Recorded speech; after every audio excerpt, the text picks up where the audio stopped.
Pak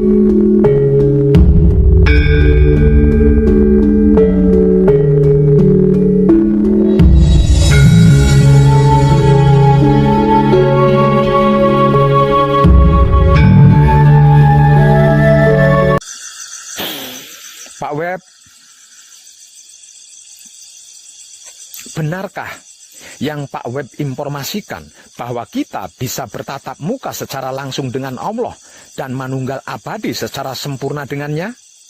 Kalau kurang yakin dengan informasi dari saya Web, mari kita lihat surat Al-Baqarah ayat 1 yang berbunyi Alif Lam Mim. Mengapa? Mengapa ayat ini kok dibaca? Mengapa ayat ini kok tidak dibaca alam atau alim? Kenapa harus dipisah sehingga berbunyi alif lam mim? Percayalah, hanya Allah yang mengetahui arti maksudnya. Yang mengetahui Allah hanya Allah. Huruf alif adalah milik Allah, jadi hanya Allah yang tahu. Huruf lam adalah milik Rasul atau utusan, yaitu ruh Allah, yang tak lain dan tak bukan adalah hidup. Maka, untuk bisa mengetahui arti maksudnya lam, kita harus mengenal hidup dulu. Dan huruf mim adalah milik Muhammad sebagai insan manusia maksudnya. Antara alif dan mim ada lam. Antara Allah dan manusia ada apa? Ayo. Romo, ada sir kadangku, ada kesadaran rasa cinta kasih sayang maksudnya. Dan kesadaran rasa cinta kasih sayang itu adalah gerak-geriknya hidup. Hidup itu ruh atau datnya Allah yang diutus tinggal di dalam setiap kedirian makhluk. Sir, dalam hal ini berperan sebagai utusan, sebagai pembawa berita, sebagai naluri, sebagai insting atau generator, dan bisa juga sebagai mikroprosesor, penerima dan pengelola data. Setelah sir ada dat, ada ruh Tuhan atau hidup. Setelah dat ada sifat. Arti maksudnya, tidak ada satu makhluk pun yang dapat bercakap-cakap dengan Allah kecuali dengan Rasul atau utusannya, yaitu ruhnya sendiri yang tak lain dan tak bukan adalah hidup yang seumur hidup menggerak dan menggerikkan kita. Sungguh, aku tidak mengenal doa seorang hamba jika tidak melalui Rasulku. Petunjuk Allah itu melalui sir dan sifat. Arti maksudnya melalui kesadaran rasa cinta kasih sayang. Sir, arti maksudnya adalah kesadaran. Dat, arti maksudnya adalah rasa. Sifat, arti maksudnya adalah cinta kasih sayang. Jadi, sir dan sifat itu adalah kesadaran rasa cinta kasih sayang.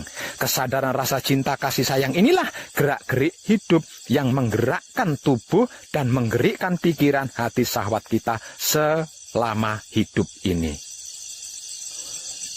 Romo, bukan melalui bisikan di telinga, bayangan di mata, serta halusinasi di angan-angan. Jadi, bila ingin berjumpa dan manunggal dengan Tuhan, hancur luluhkan dulu dirimu sendiri dari keakuan ego pamrih arogan kita. Tutup seluruh panca indera, khususnya mata dan telingamu, alias menonaktifkan pikiran, hati, dan syahwat. Seperti yang teramat sering saya informasikan di hampir video-video saya di Putra Romo channel ini. Hanya dengan begitu, keakuan Tuhan, yaitu ruh Tuhan atau hidup di dalam diri kita akan muncul memperlihatkan jamalnya. Aku dan aku saling bertemu dan berdialog.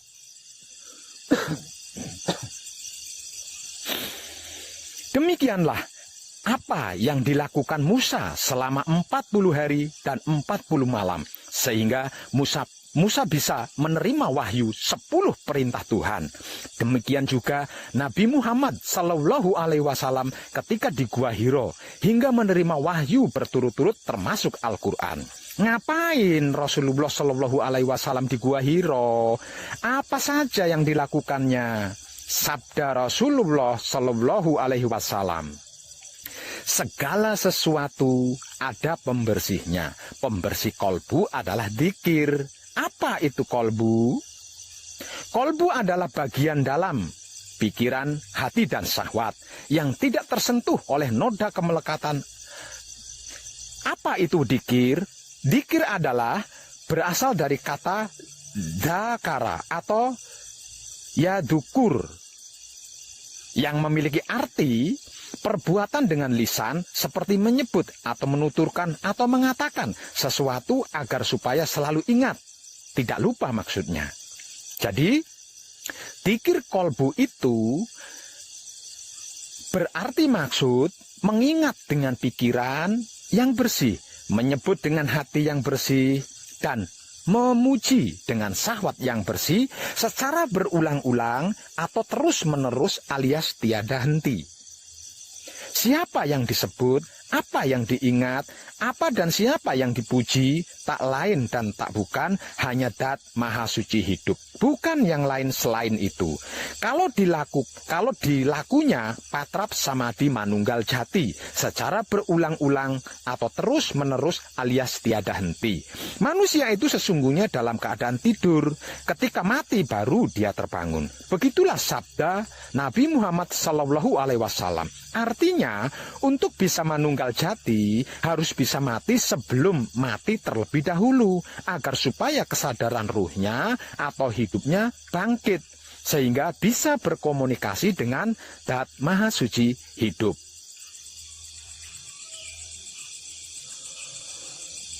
Rama nyuwun pangestu lan pengayoman kanthi Teguh Rahayu Slamet. Namun pepatah lama mengatakan, tak jumpa maka tak kenal maka tak cinta, dan tak cinta maka tak sayang maka tak iman. Lalu bagaimana caranya kita mengenal Allah, Pak Web?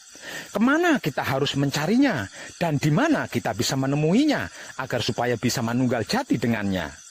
Apakah harus ke Mekah yang ada Ka'bah dan Gua Hironya, ataukah ke negeri Cina yang banyak ilmunya? Apakah sedemikian jauhnya Dat Maha Suci hidup itu berada?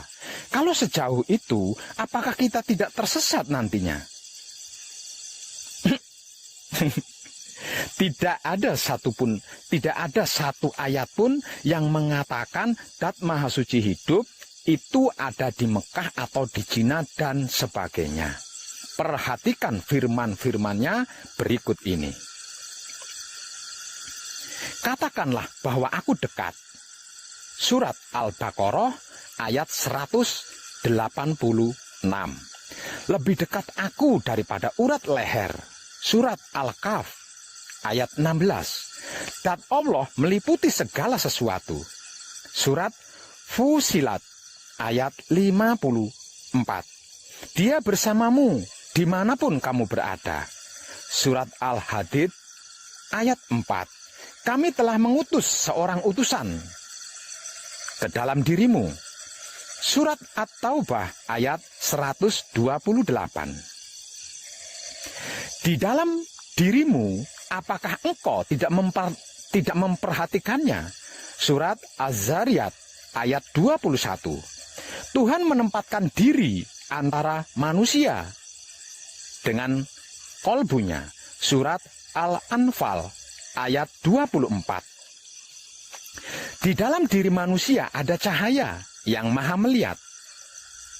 Surat Al-Qiyamah ayat 14. Allah akan membimbing dengan cahayanya kepada cahayanya bagi siapa yang Dia kehendaki. Surat An-Nur ayat 35. Di dalam setiap rongga anak Adam, aku ciptakan suatu mahligai yang disebut dada. Dalam dada ada kolbu, dalam kolbu ada fuad, dalam fuad ada sagofa, di dalam sagofa ada sir, di dalam sir ada aku. Aku tidak berada di bumi, aku tidak berada di langit, tapi aku berada di dalam hati orang-orang yang beriman. Aku bertahta di dalam Baitul Ma'mur yang berada di dalam kepala Adam. Di dalam kepala ada otak atau ubun-ubun. Di dalam ubun-ubun ada manik. Di dalam mani ada budi, di dalam budi ada nafsu, di dalam nafsu ada sukma, di dalam sukma ada rasa, di dalam rasa ada aku. Aku bertahta di dalam Baitul Muharram, itu rumah tempatku, berdiri di dalam dada Adam, di dalam dada ada hati. Di antara hati ada jantung, di dalam jantung ada budi, di dalam budi ada angan-angan, di dalam angan-angan ada sukma, di dalam sukma ada rasa, di dalam rasa ada aku. Aku bertahta di dalam Baitul Muqaddas atau Maqdis, yang merupakan tempat suciku, yang berada di dalam kelamin Adam. Kelamin maksudnya adalah penis atau kontol. Di antara penis atau kontol ada pelir atau peler. Di dalam pelir atau peler ada nutfah atau mani. Di dalam mani ada madi. Di dalam madi ada wadi. Di dalam wadi ada manikem. Di dalam manikem ada rasa. Di dalam rasa ada aku. Itulah Baitullah yang sejati, tidak dibuat dari batu atau bata, atau semen atau tanah, tapi dibuat Allah itu sendiri yang harus kita bersihkan. Lalu kita jaga kebersihannya, agar supaya tidak dijadikan sarang setan dan iblis-iblis. Edan tenan. Barang siapa mengenal dirinya, maka dia mengenal Tuhannya. Barang siapa mengenal Tuhannya, maka dia merasa dirinya bodoh. Barang siapa mencari Tuhan keluar dari dirinya sendiri, maka dia akan tersesat semakin jauh. Konon kabarnya, ini bukan hadis Rasulullah, namun dipopulerkan oleh Al-Ghazali. Kita harus ingat bahwa hadis-hadis Nabi Muhammad Shallallahu Alaihi Wasallam mulai dipermasalahkan setelah 100 tahun Nabi wafat.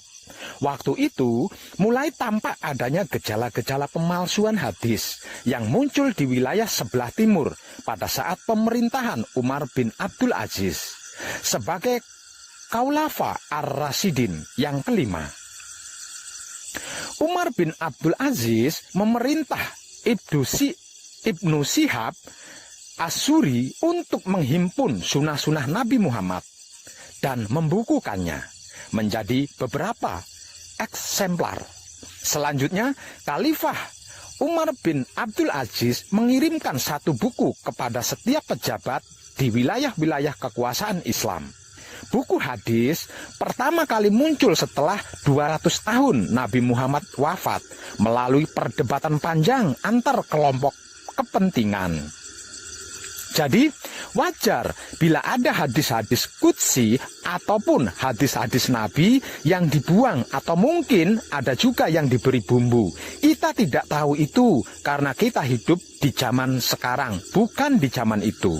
Kenyataannya memang benar, mencari dan mengenal Tuhan bukan perjalanan ke Mekah dan lain-lain, melainkan perjalanan melalui penelusuran tanda-tandanya.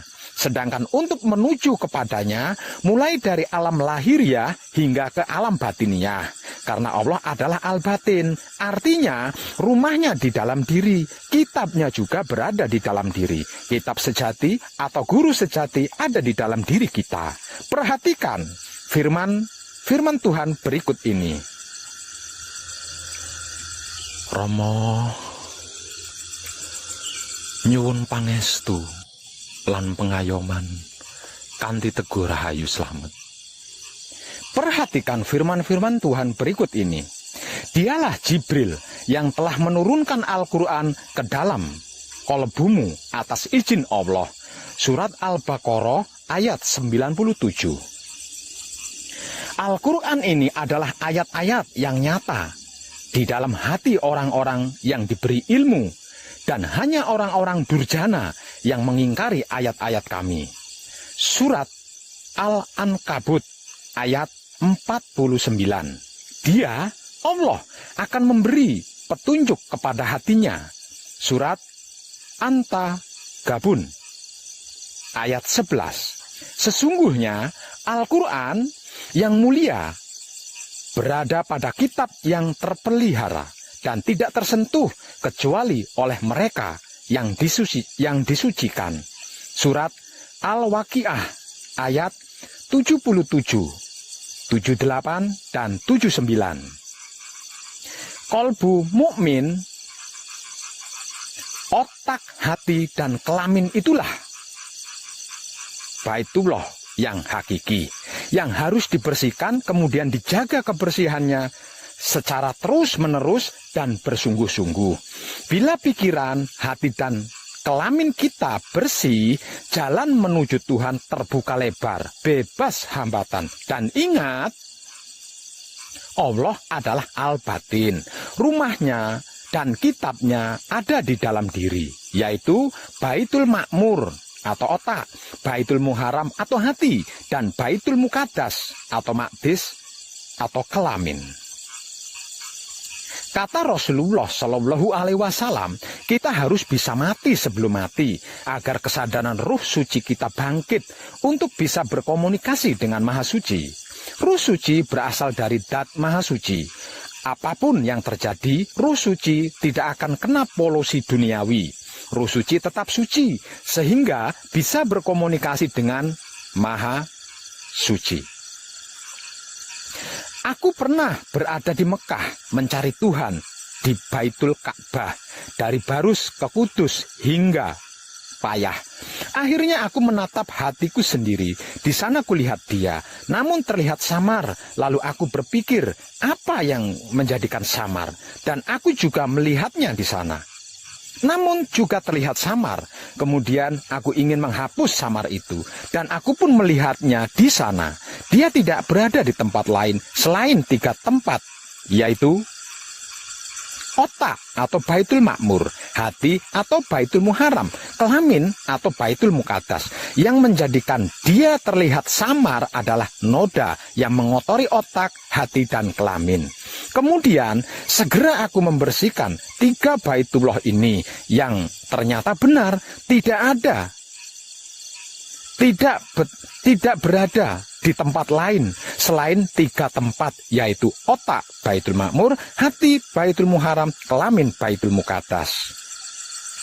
Tentang hal ini Rasulullah Shallallahu Alaihi Wasallam berkata, bacalah kitab yang kekal yang berada di dalam diri kalian sendiri.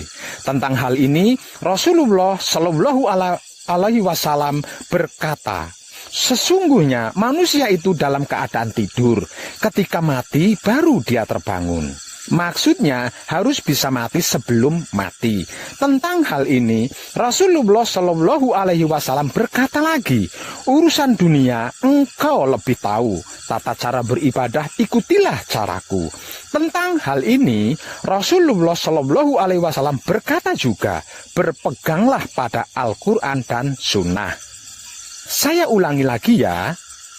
Yang menjadi pertanyaannya sekarang adalah, kalau pegangan kita Al-Quran dan Sunnah Rasulullah Shallallahu Alaihi Wasallam, kenapa dan mengapa kita tidak mengikuti tata cara beribadahnya Rasulullah ketika di Gua Hiro? Apa yang dilakukan Rasulullah di Gua Hiro sehingga beliau bisa menerima wahyu Allah? Waktu itu belum ada Al-Quran dan tata cara sholat seperti sekarang. Sekarang ada banyak pesantren-pesantren dimanapun tersebar. Namun, apa? Kenapa? Kenapa tidak di Masjidil Haram? Kenapa Rasulullah menetap di Madinah, tidak kembali ke wilayah Mekah? Apakah karena Mekah sebagai wilayah musuh bebuyutan Nabi Muhammad? Apakah mungkin Nabi Muhammad secara tersamar memperingatkan umatnya agar tidak terkecoh karena terpesona oleh situs Ibrahim di Masjidil Haram? Apakah ada kaitannya dengan surat At-Taubat ayat 107 dan 108? Yaitu, dan ada yang mendirikan masjid untuk menimbulkan bencana, untuk kekafiran, dan untuk memecah belah di antara orang-orang yang beriman, serta untuk menunggu kedatangan orang-orang yang telah memerangi Allah dan Rasul-Nya sejak dahulu. Mereka dengan pasti bersumpah, kami hanya menghendaki kebaikan, dan Allah menjadi saksi bahwa mereka itu pendusta. Surat At-Taubah ayat 107.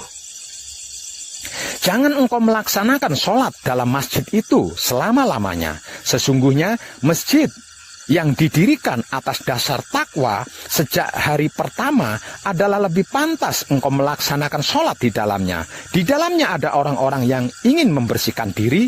Allah menyukai orang-orang yang bersih. Surat At-Taubah ayat 108.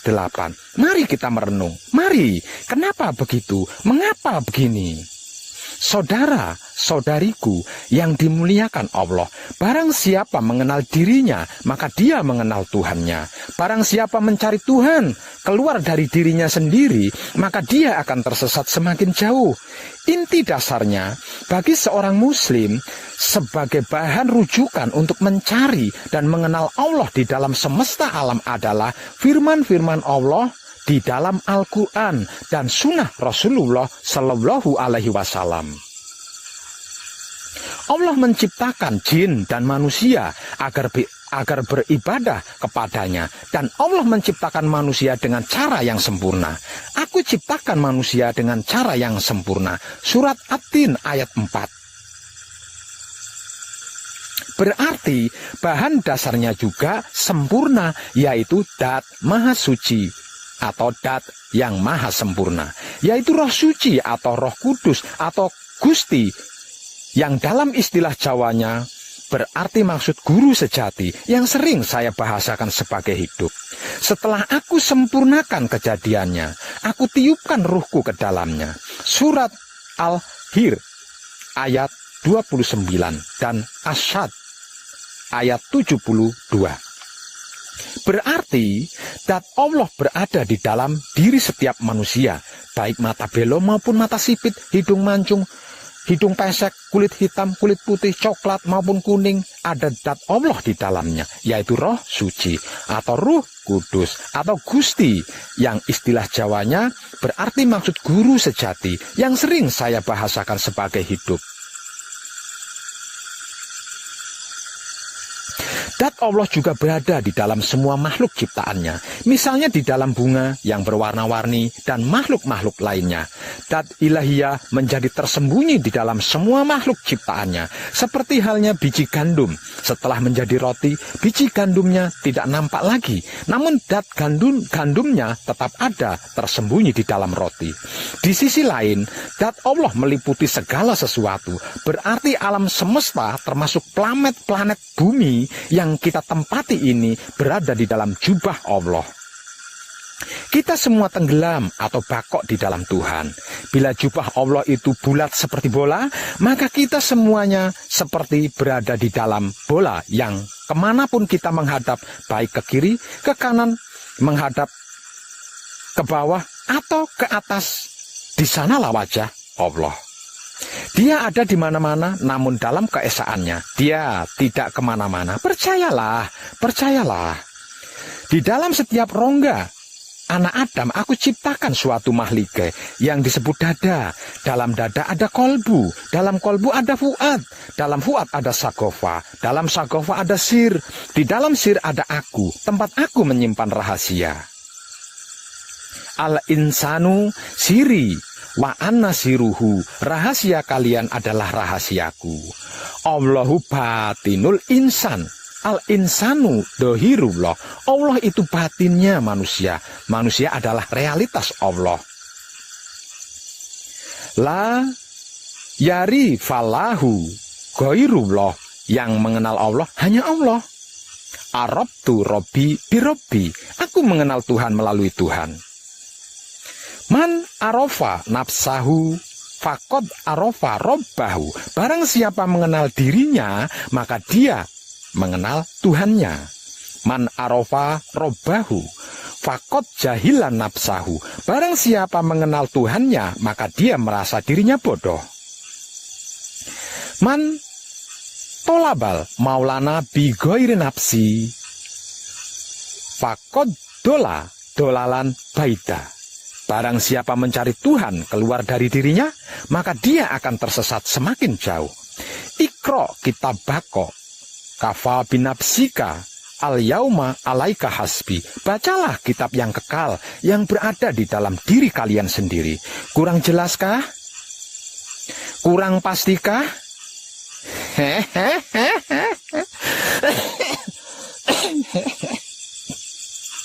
Edan. Apakah kita bisa bertatap muka secara langsung dengan Allah dan manunggal jati dengannya? Innalillahi wa inna ilaihi rojiun. Semua berasal dari Allah dan akan kembali kepada Allah. Kenapa ragu? Kenapa bimbang? Mari kita simak ulang surat Al-Baqarah ayat 1 yang berbunyi Alif Lam Mim.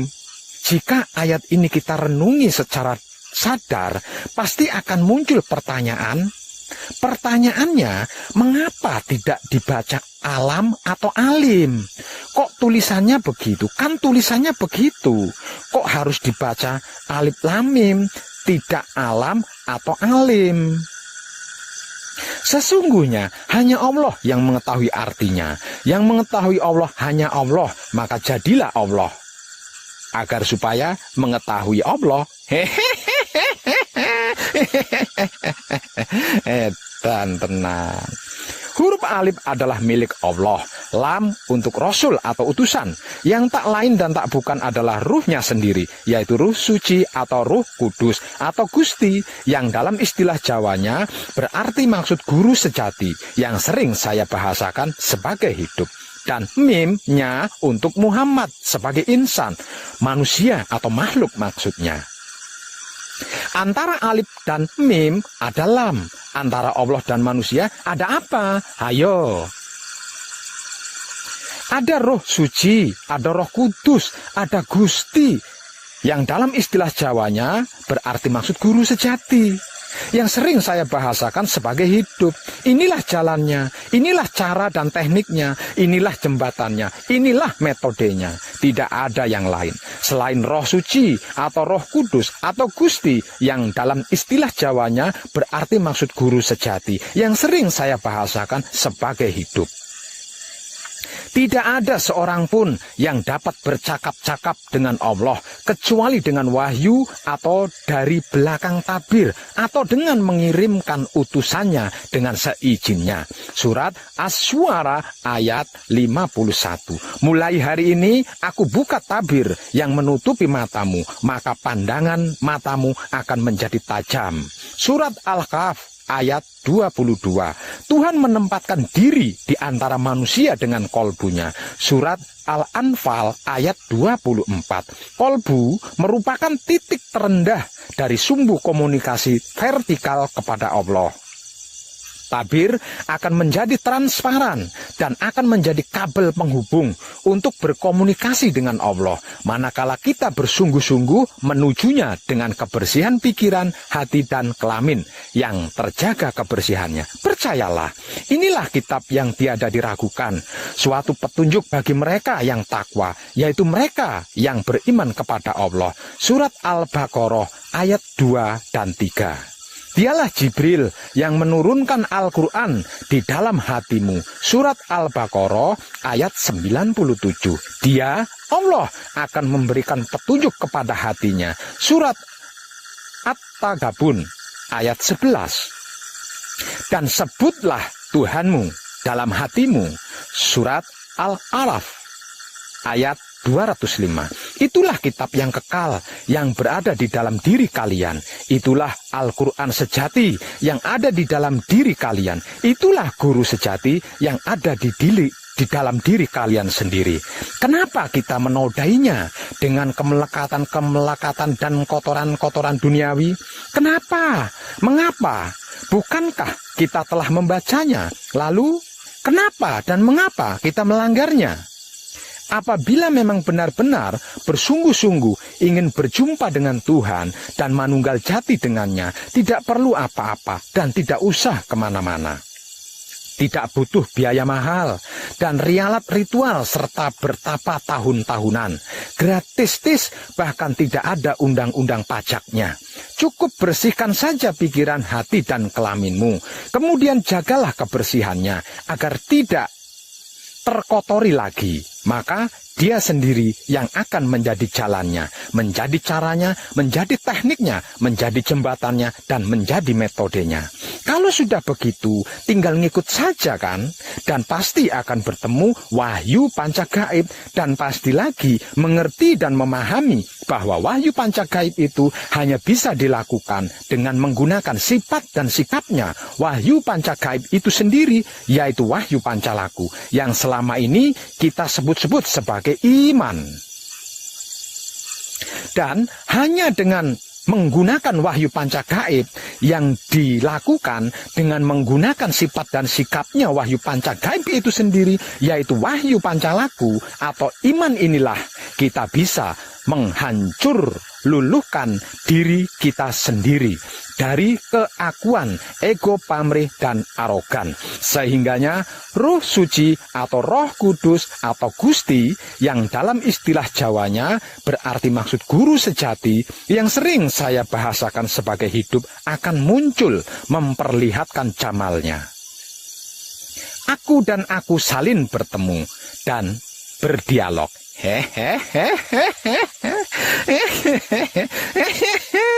Tenan. Demikianlah apa yang dilakukan Musa selama 40 hari dan 40 malam, sehingga Musa bisa menerima wahyu 10 perintah Tuhan. Demikian juga yang dilakukan oleh Nabi Muhammad Sallallahu Alaihi Wasallam di Gua Hiro selama 40 hari 40 malam, sehingga menerima wahyu terakhir dari Tuhan. Kenapa dan mengapa kita tidak mengikutinya? Katanya umat Muhammad. Para kadang kina suku sekalian, dia adalah dat ma wajibul wujud, wajib adanya, dan mumkinu wujud, mungkin adanya, tersembunyi dalam keilahian, disebut nukot goib, biji yang samar maksudnya. Tiada dia melahirkan dan tiada juga dia dilahirkan. Dia yang awal dan dia yang akhir, dia yang dohir dan dia yang batin. Dia sebagai dat yang tanpa kualitas, dan dia juga dat yang berkualitas. Dia maha suci, dia maha tinggi di atas segalanya. Jadi jangan coba-coba mempersekutukannya. Dia dat yang maha luas, tanpa keterbatasan asma dan sifat serta sikap, tanpa keterbatasan ruang dan waktu, karena memang belum ada ruang dan waktu, belum ada Alkitab, belum ada Al-Quran dan hadis, belum ada aksara dan suara apapun. Tidak ada apa-apa ketika bersamanya, apa-apa tidak ada, suwung, kosong, hampa. Dia ada dan tidak ada apa-apa di sekitarnya. Dalam keheningan patrap samadhi, nikmatilah dengan kesadaran rasa keberadaannya di dalam pikiran, hati, dan kelamin yang terjaga kebersihannya. Ketika pikiran kita bersih, tersebut baitul makmur. Ketika hati kita bersih, tersebut baitul muharam. Ketika kelamin kita bersih, tersebut baitul muqaddas atau maqdis. Itulah rumah Tuhan yang sejati, yang sesungguhnya, yang dibuatnya sendiri dan bukan dibuat dari batu, bata, tanah, semen, dan lain-lain. Dia adalah zat mutlak tanpa bentuk, tidak bisa ditanggapi oleh siapapun, tidak terpikirkan oleh akal, tidak terbayangkan, dan tidak bisa diketahui oleh pikiran, hati, dan kelamin yang kotor. Dia di luar jangkauan konsepsi. Dia zat awal yang maha suci dari seluruh sifat dan sikapnya yang selalu terbaharui di setiap detiknya. Walaupun demikian, zat mutlak ini akan menampakkan diri keluar dari kemurniannya karena dia hendak memperkenalkan dirinya kepada seluruh makhluknya melalui proses laku spiritual hakikat hidup yang sering saya istilahkan sebagai laku murni menuju suci bagi pemula dan laku suci menuju abadi untuk yang bukan pemula. Mulai dari huwa menjadi ana. Aku adalah kehadiran zat dalam dirinya sendiri, dalam keakuannya, dalam egonya sendiri, dalam pamrihnya sendiri, dalam arogannya sendiri. Sebagai tahapan awal laku murni menuju suci, yang arti maksudnya adalah keesaan dat yang murni. Tahapan laku murni menuju suci merupakan tahapan tertinggi di mana tahap-tahap lainnya berada di bawahnya. Pada tahap ini, dat mulai menampakkan potensialnya atau kemampuan ilmunya dan sifat-sifatnya yang muncul dari dirinya sendiri. Kemudian dia memproklamirkan dirinya sendiri. Aku adalah Dat, Maha Suci hidup, yang tidak ada sesembahan selain aku. Setelah menyatakan dirinya sendiri sebagai aku, maka mulailah dia bertindak sebagai penguasa yang berkehendak. Dia ingin dikenal, ingin diketahui oleh seluruh makhluknya. Maksudnya, esensi Dat ingin eksis melalui kemampuan ilmu dan sifat serta sikapnya sendiri. Aku adalah perbendaraan yang tersembunyi. Maka oleh sebab cinta kasih sayang aku ingin dikenal, maka aku jadikan makhluk Nur Muhammad agar dia mengenal akan aku. Rama nyuwun pangestu lan pengayoman kanthi Teguh Rahayu Slamet. Dan tiadalah Allah mengutus engkau, hai Muhammad, melainkan untuk memberi rahmat bagi seluruh alam semesta. Surat Al-Anbiya ayat 107. Muhammad yang dimaksud di sini bukanlah ayah seorang anak lelaki di antara kalian, tapi dia adalah Rasul Allah dan penutup para Rasul, dan Allah Maha mengetahui segala sesuatu. Surat Al-Ahzab ayat 40. Ana minurillahi wa kholak kuluhum minuri. Aku berasal dari cahaya Allah, dan seluruh alam semesta berasal dari cahayaku. Yang mula-mula dijadikan Allah adalah Nur, nabimu ya Jabir, dan Allah jadikan dari Nur itu segala sesuatu, dan engkau wahai Jabir termasuk sesuatu itu. Aku memiliki waktu khusus dengan Tuhan, yang di dalamnya tiada lagi malaikat atau rasulnya. Aku sudah menjadi nabi, sedang Adam adalah antara air dan lempung. Akulah bapak dari segala ruh, dan Adam adalah bapak dari segala jasad. Ana Ahmadun bila mim. Aku Ahmad tanpa mim. Aku Ahad. Ana Arabun bila ain. Aku Rab. Cahaya, Nur adalah realita atau manifestasi dat Allah untuk menghadirkan atau menyatakan dirinya sendiri, keakuannya dalam keterbatasannya yang pertama. Aku adalah Allah dan tiada Tuhan selain aku. Karena itu sembahlah aku dan dirikan salat untuk mengingatku. Surat Toha ayat 14. Sesungguhnya agama kamu ini satu agama saja, dan aku adalah Tuhanmu, karena itu sembahlah aku. Surat Al-Anbiya ayat 92. Sesungguhnya ini adalah agama kamu semua, agama yang satu, dan aku adalah Tuhanmu, maka bertakwalah kepadaku. Surat Al-Mu'minun ayat 52. Selain menyatakan atau memproklamirkan dirinya sendiri, dia juga mempunyai potensi atau sifat-sifat dan sikap-sikap untuk memanifestasikan dirinya dalam bentuk-bentuk dohir lain. Tahapan ini disebut sebagai manunggal jati atau hakikat penyatuan insani yang sesungguhnya, yang merupakan keterbatasan yang kedua, di mana pada tahapan ini Dat bisa dipahami oleh panca indera. Selanjutnya, manunggal jati dalam rinciannya akan sampai menjadi insan kamil, sampai menjadi debu akhirnya musnah kembali kepada Allah abadi dengan kesempurnaannya yang langgeng. Seperti firman-Nya, segala sesuatu akan musnah kecuali wajah-Nya. Surat Al-Qasas ayat 88. Tanda-tanda kami di segenap penjuru dan juga di dalam diri mereka.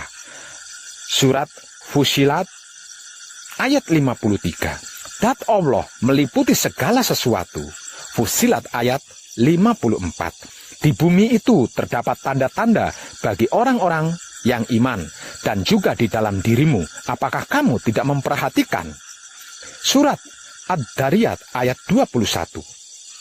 Pada tahapan manunggal jati, Dat Maha Suci hidup bisa berada di dalam diri setiap insan dan dalam sebuah gunung, di dalam sebutir pasir, bahkan di dalam debu sekalipun. Ingat, Dia ada di mana-mana, namun tetap dalam keesaannya. Dia tidak kemana-mana. Percayalah.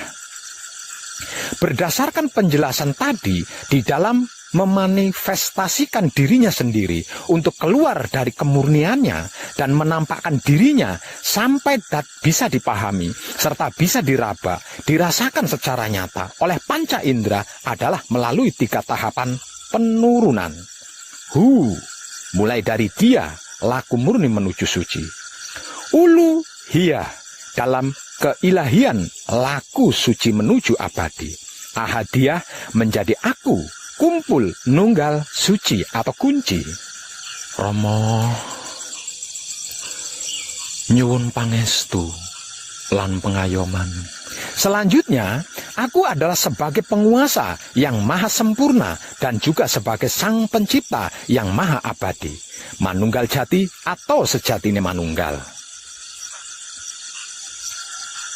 Tahapan manunggal jati adalah merupakan tahapan tertinggi, di mana tahapan di bawahnya yaitu tahapan ahadiyah, keesaan Dat, juga disebut sebagai Baitul Makmur atau pikiran, yang arti maksudnya adalah keesaan Dat yang murni sebagai hakikat nur Allah.